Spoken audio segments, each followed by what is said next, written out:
अगर हम किसी के मतलब आप अगर मान लीजिए किसी के अधिकारों का दुरुपयोग करते हैं, आपके पास, अब वैसे यहाँ पर नहीं हैं वो लोग, बहुत कम सर्विस वाले या इस प्रकार के लोग होंगे, बाकी तो सभी लोग शायद व्यापार वाले हैं, लेकिन मैं मानता हूँ कि बहुत सारे लोग भी सुनते रहते हैं हमारी बात को। तो जो लोग व्यापारी नहीं है लेकिन जो लोग सर्विस कर रहे हैं, जो लोग सरकारी या और भी कोई प्राइवेट कंपनी में नौकरी कर रहे हैं, अगर वो अपने अधिकारों का दुरुपयोग करते हैं तो वो भी चोरी कहलाएगी। मान लीजिए वो सरकारी ऑफिसर हैं और सरकारी ऑफिसर होने के कारण अपने पद के दबाव में जो नहीं करना चाहिए, अगर वो काम भी वो करवा रहे हैं तो वो भी चोरी ही है, उसको भी आप क्या, चोरी ही स्वीकार करना। मैं एक पुरानी बात आपके बीच में रखता हूँ कि क्या पद होता है और क्या चोरी होती है। इतनी बारीक बात, इतनी सूक्ष्म दृष्टि से भी विचार चलता है। जब दीवान साहब थे वहाँ पर और वो अपना कार्य अपने मतलब उस समय राजा महाराजाओं का ज़माना था, बात पुराने समय की कर रहा हूँ, राजा महाराजाओं के ज़माने में वो अपना कार्य कर रहे थे घर पर बैठकर, और कार्य कर रहे थे। वो कार्य चल रहा था काय का, वो चल रहा था वो जो पूरा कार्य था वो राज्य का कार्य, लिखा पढ़ी का वो कार्य कंप्लीट कर रहे थे। और जब वो राज्य का लिखा पढ़ी का कार्य कर रहे थे तो विचार करना, वो कार्य जैसे ही कर रहे थे, एक उस समय बिजली नहीं थी, और बिजली नहीं थी तो कंडिल वो चलता था, उस बत्ती में वो अपना पूरा का पूरा लिखा पढ़ी लेखा जोखा कर रहे थे। उसी समय उनके जो रिश्तेदार थे वो मिलने आए। जब रिश्तेदार उनसे मिलने आए तो जब रिश्तेदार उनसे बातचीत करने आए तो हुआ ये कि उन्होंने कहा 5 मिनट रुकें। क्या बोला? 5 मिनट रुकें, आपसे चर्चा मैं करता हूँ। और 5 मिनट रुकने के लिए उन्होंने निवेदन किया और 5 मिनट को रुके, और रुकने के बाद उन्होंने क्या किया, वो जो कंडिल था उसको उन्होंने बुझाया और दूसरा कंडिल उन्होंने जलाया। तो जो सज्जन आए थे उनके पल्ले नहीं पड़ी ये बात कि यार कैसे हैं ये दीवान साहब, हैं इतने समझदार हैं, इनकी इतना मान सम्मान है, राजा साहब भी बड़ी अदब और अजब के साथ इनको बिल्कुल सम्मान देते हैं, लेकिन एक कंडिल बुझाया और एक कंडिल जलाया, ये कौन सी बात हुई? एक माचिस अलग खराब करी और समय 2 मिनट का अलग खराब हुआ। क्या हुआ? अब उन्होंने पूछा, बोले साहब पहले तो बात, जिस काम के लिए आया हूँ वो काम तो मैं बाद में करूँगा, पर मैं आपसे एक गुजारिश करता हूँ और मैं निवेदन करता हूँ, अब अन्यथा ना ले। तो बोले मेरे दिमाग में नहीं बैठा, एक कंडिल को बुझाया और दूसरे कंडिल को जलाया, ये क्या है? तो बड़े ही उससे उन्होंने अदब के साथ कहा, देखो साहब ऐसा है कि आप मेरे रिश्तेदार हैं, आप मेरे चिर परिचित हैं और आप मेरे से मिलने आए हैं, निश्चित तौर से कोई ना कोई रिश्तेदारी के इस कार्य से आए थे। बोले भी 2.5-3 घंटे से मैं अपने राज्य से संबंधित कागज़ों को तैयार कर रहा था, और उसमें जो तेल था वो काय का लगा था, वो तेल जो था वो वहाँ का था, कहाँ का? राज दरबार का था, और आप मेरे लिए मिलने आए हो। तो अब जो मेरे लिए जब आप मिलने आए हो तो क्या है, अब इसकी आवश्यकता नहीं, इस तेल की अब क्या है, आवश्यकता नहीं, अब मेरे लिए मिलने आए हो तो अब अपना खुद का मैं तेल जलाऊंगा, इसलिए मैंने अपना खुद का कंडिल जलाया है। ऐसी बारीकी थी, ऐसी सूक्ष्म दृष्टि थी।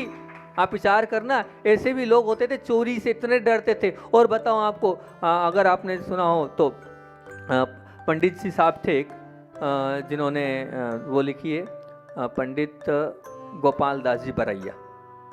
आपने अगर नाम नहीं सुना हो, बड़े ही कहना चाहिए ऐसे पंडित थे, ऐसे विद्वान थे कि उनकी पत्नी ऐसी थी, इतनी ऐसी इस प्रकार की थी कि एक बार जब वो घर आए तो चिल्लाती तो थी। एक दिन बहुत लेट पहुँचे वो, तो जब वो लेट पहुँचे जब वो पहुँचे तो हुआ ये कि पत्नी इतनी गर्म हुई, इतनी बजे घर आते हैं क्या, वो आई और उसने पानी ढोल दिया सीधे। तो वो क्या बोली, पंडित जी साहब बोले आज तक तो गरजती थी और आज बरस भी गई। बात ये नहीं थी, बात तो दूसरी थी। मैं बता रहा हूँ दूसरी बात कि देखो क्या सूक्ष्म बात चल रही है। तो जब जा रहे थे अपने नगर की ओर, तो यात्रा कर रहे थे, और यात्रा में जब उनको मालूम पड़ा, क्या पड़ा कि आज मेरे बेटे का जन्मदिन है। जब उनको पता चला मेरे बेटे का जन्मदिन है और आज मेरा बेटा 4 वर्ष का हो गया है, और अब वो पहुँचे शाम तक यात्रा करके, और जब वो पहुँचे और रेलवे स्टेशन पे उतरे तो कोने में खड़े थे यात्री लोग, जा रहे थे और जा रहे थे। और फिर उसके बाद उन्होंने क्या किया,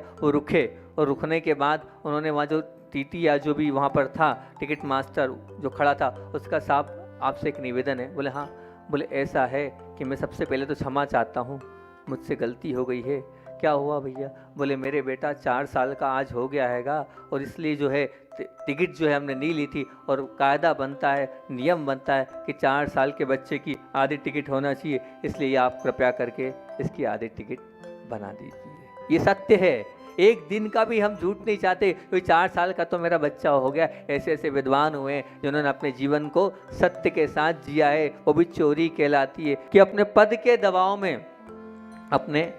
के दबाव में अगर किसी से हम कुछ करवा रहे हैं तो ये भी चोरी है, क्योंकि बड़े अधिकारियों से छोटे अधिकारियों से कार्य करवाना, वो भी निजी कार्य करवाना, वो चोरी है ना।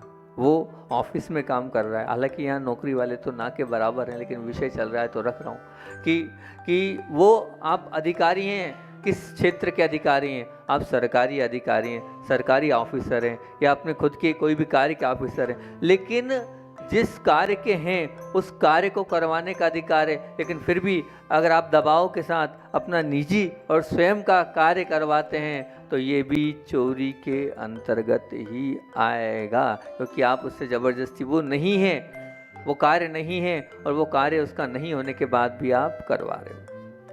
आजकल बहुत एक चीज़ देखी हमने कि जो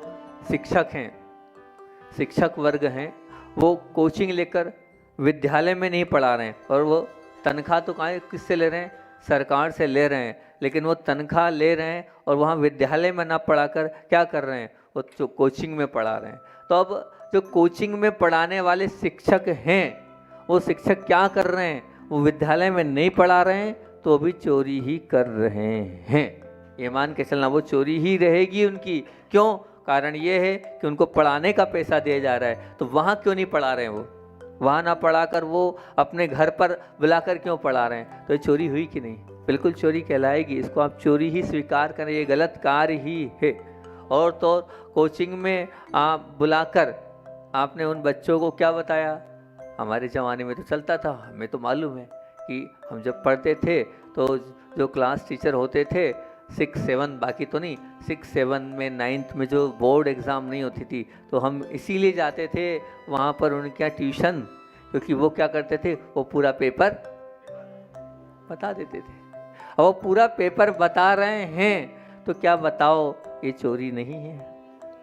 चोरी कहलाएगी। और जो बच्चे उन पेपर को ले रहे हैं और वो IMP ले रहे हैं, IMP के नाम पर आता है वो सब कुछ, IMP ले रहे हैं, ये भी चोरी ही है। इसको भी आप चोरी ही मानना। और ये चल रहा है और ये चलता है तो इसको भी हम चोरी के रूप में स्वीकार करें। ये अगर हो रहा है तो हम बचपन से ही चोरी की आदत हमारे अंदर आत्मसात हो जाएगी। हम बचने का प्रयास करेंगे तो निश्चित बचते चले जाएंगे, लेकिन हम बचना चाहते नहीं है और हमें वो आदत ही लग गई है, तो वो गलत आदत चोरी की ओर हमें बढ़ा रही है। और मैं तो इतना कहूँगा कि जितने समय के लिए आप विद्यालय जा रहे हैं या जितने समय के लिए आप ऑफिस जा रहे हैं, वो जितना समय आपको देना चाहिए ड्यूटी के लिए, अब आप वो ड्यूटी नहीं कर रहे हैं।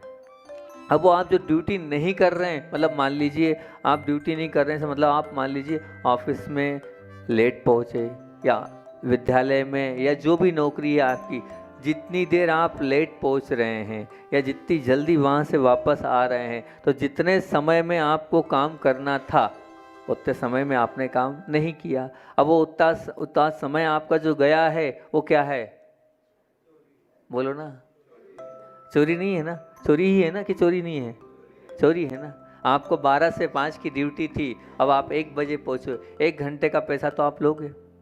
5 बजे तक की बात थी और 4 बजे छोड़कर आ गए, एक दिन की बात हो तो ठीक है, लेकिन अधिकतर आप ऐसा करते जा रहे हो, तो ये चोरी। इसको नहीं माना ना आपने चोरी, इसको चोरी स्वीकारा नहीं है, इसको चोरी आप मान नहीं रहे हो, लेकिन ये भी चोरी ही है। जितनी बजे तक आपकी ड्यूटी है तो वो आपको मानना चाहिए। आपके जीवन की ब्यूटी होगी कि आप वो ड्यूटी समय टू समय करो। अगर आप समय टू समय नहीं कर रहे हो तो वो भी चोरी के अंतर्गत ही आएगा।